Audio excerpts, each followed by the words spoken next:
안녕하세요. 서초동에서 법무사로만 13년 이상 하다가 여러가지 형편에 따라서 잠시 훌륭한 법무사님을 모시고 사무장이 된 김철종 법무사 사무장입니다.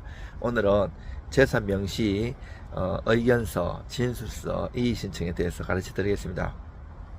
우리가 그 채권자가 채무자한테 돈을 못 받으면 서로 이제 공정사무실에 가서 공정정서를 받아 놓든지, 아니면 이것도 안 하면 지급명령이나 소송을 제기해 가지고 판결을 받아서 판결 정본 같은 경우에는 집행문 발급받고 송달증명, 확정증명을 발급받아 가지고 동사무소에를 가요. 동사무소에 가면 서류를 꾸려가면 강제집행 신청서하고 초본 발급 신청서를 가지고 가면 초본을 발급해 줘요. 그러면 제일 마지막에 있는 주소지에 보통재판정 법원, 거기 신청을 하면, 전자신청 같은 건 바로 신청해요. 요즘 뭐 바로 결정 나고요.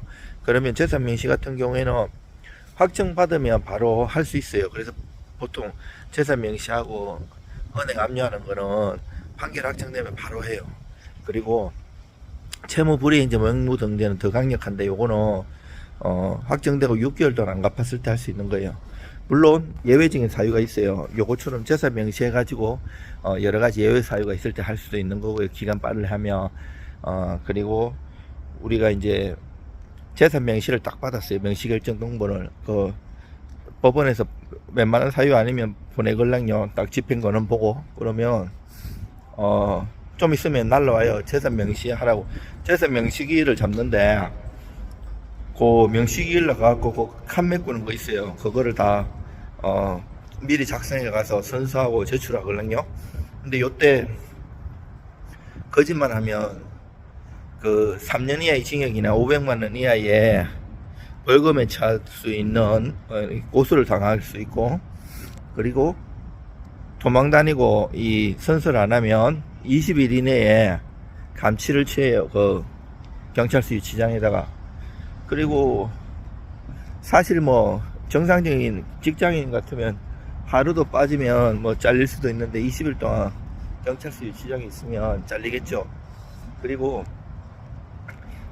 이거를 이제 받았을 때 기간을 한두 달 기간을 주걸랑요. 그 명시기일 선사하는 날이 그냥 빨리 이 신청을 하든지, 이 신청은 별도의 사건번호에 송달렌지 내고 하면 별도 만약에 서울중앙지방법원 2024 하면 사건번호 쭉 있잖아요. 거기 1월 1일부터 해가지고 사건 쭉 나오는데, 그게 별도의 사건번호가 다른 거에 붙어요. 근데 그거는 이제 좀 여러 가지 시간을 연기할 수 있고, 명시 그거 있잖아요. 나중에 따고 왔을 때 하면. 그리고 다툴 만한 이유가 있을 때 한번 해보는 거고요. 아니면 다가지 않고는 잘 안 돼요. 근데 그거를 진짜 억울한 사유가 있다든지 여러 가지 내가 형편이 어려가지고 지금 바로 못 갚는 사유가 있을 때 기간을 연기하면서 합의를 볼 수 있는 시간을 보는 방법 여러 가지 있고요. 이제 요 별도의 사건을 하나 돈을 좀 아끼겠다 이러면 송달렌지 안 들어가는 요 재산 명시 요 가명 본 사건에다가 의견서나 진술서를 내면 돼요. 그 의견서나 진술서를 사건의 방향에 따라 달라요. 내가 이건 정말 싸워가지고 깨부순다, 아니면 뭐 청구의소를 한다, 이게 원래 집행권원이 잘못됐는 거 나도 모르는 사이에 공시송달 돼가지고 나 이거 몰랐다 이러면 청구의소송을 제기해야 되거든요. 그리고 그 의견서 내갖고 청구의소송 제기했다 그러면 싸울 수 있고요. 청구의소송 하면 제3자의소든 청구의소송 하면 강제집행이 바로 정지가 되는 건 아니에요. 강제집행 별도의 신청을 별도로 해야 되고요. 그거 하면 공탁금 내라 그래요. 공탁금 그것도 생각해야 되고요. 근데 공탁금을 냈을 때 이제 상대방이 통지가 되기 때문에 알잖아요. 그러면 그 지면 재판에서 받을 거를 그 공탁금에다가 또 채권 압류 추심할 수 있어요. 그래서 잘 판단해야 되고요. 청구의소송하면 별도의 소송이기 때문에 또 시간도 많이 가고 돈도 많이 가기 때문에 의견서로서 피력을 잘할 수 있어요. 한번 써가지고 진술서든 의견서든. 제가 자주 하는 거고 10년 넘게 법무사로서 이런 일을 했지만 제가 쉽게 설명을 해도 지금 들으시는 분들은 무슨 말 하는지 모를 수 있어요. 저도 이제 변호사님들이나 법무사님들 처음에 이제 개업하기 전에 와서 사무실에서 교육도 받고 배우러 오는데 아는 동생들 설명해도 무슨 말인지 몰라요. 그거는 당연한 거예요. 워낙 오래 걸리기 때문에 그렇고요.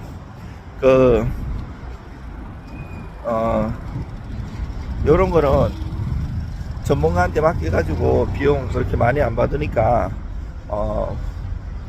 제대로 잘 써갖고 내는 게 나아요. 대충 뭐 심파조나 뭐 억울하다 이런 거 써갖고 택도 없고요. 법리에 맞게끔 판례, 조문, 학설, 그리고 사안의 공격, 방어, 그리고 때로는 업수를 해야 되고 때로는 뭐 개인회생 파산한다는 겁도 좀 줄 수도 있는 거고 여러 가지 방향이 되게 많아요. 그래가지고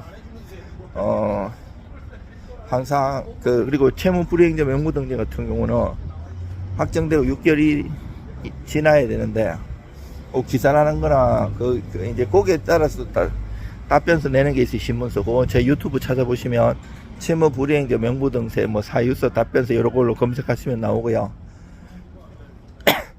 그런 걸로 제대로 잘 써야 돼요. 그리고 이제 재산 명시 좀 보냈을 경우는 그것도 봐야 돼요. 은행에 벌써 압류도 들어왔을 수도 있어요. 내가 모르는 사이에. 그게 채권 압류 및 추심이나 재산 명시가 들어오고 나서 이런 판결이 있었는 거 아는 경우가 있어요.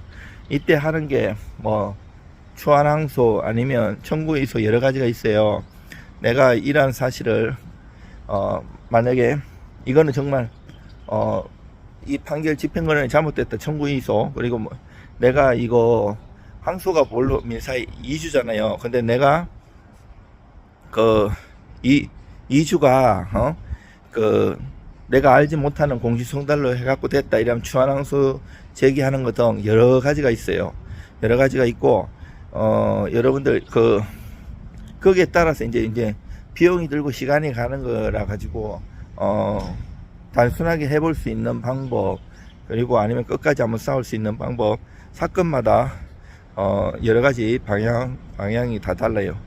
여러분들 지금 이제 여름이 시작됐고 날씨가 이제 더워지기 시작했어요. 여러분들 건강 유의하시고요.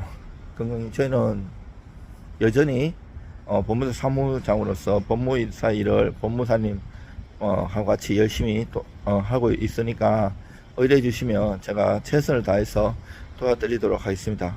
여러분들 건강하십시오. 이상 서초동 법무사 사무장 김철중입니다.